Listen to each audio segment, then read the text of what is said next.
Hey guys, sorry I've got this camera kind of propped up on the back of my couch.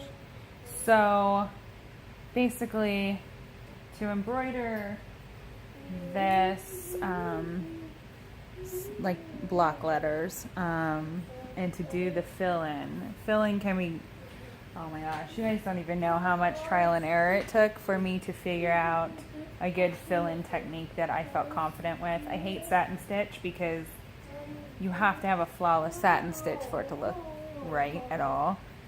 So the stitch that I chose goes by a couple different names. They call it either long and short stitch or brick stitch. It basically, you're going to do one long and one short, one long and one short. And then when you do the top row, then you go to the bottom row and you just kind of fit it all in like bricks. It doesn't take too terribly long. It's a very simple stitch. You do gotta kind of think ahead when you're doing a top and a bottom of a letter. You want to do the tops and bottoms first because obviously the top of your letter is going to be a straight line. So you don't want to end up getting to a point where you're working your way up and then you've got like a weird gap that you got to fill in. So I usually do like a top row and a bottom row and kind of like work my way into the middle of the letter. First I do what I was holding up before. This is my pattern from my original one. My kids ripped it in half. But so I just freehand draw stuff and then I cut it out and seriously just trace it onto the fabric. There's lots of different options for tracing stuff onto fabric. I like the water erasable markers.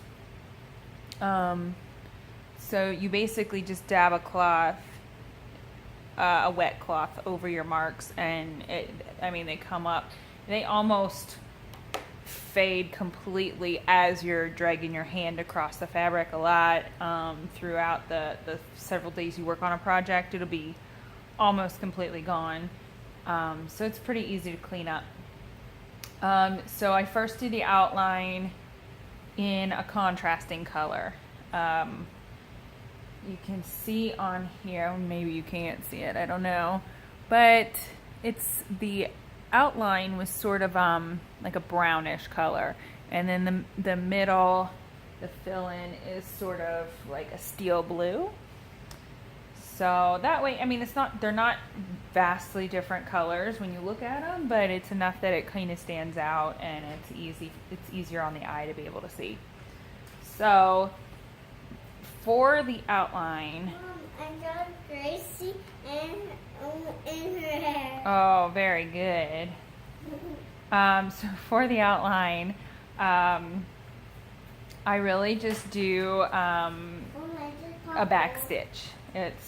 For any of you guys who don't normally embroider, you're going to go in from underneath, and I've got a hoop inside this pillowcase. It's not the easiest thing to work with, but so you go in from underneath your hoop, you come out on top, then you're going to do, hold on Lila.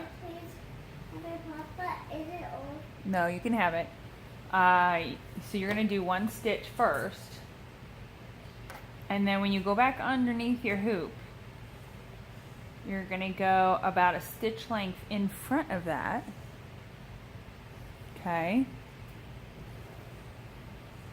And then you're going to go backwards and go right basically in through the same hole that you first went into with that first stitch. Okay. So you're just going to do that for your whole outline. And it won't take long. It seems kind of tedious when you're talking about it, but it really doesn't take that long.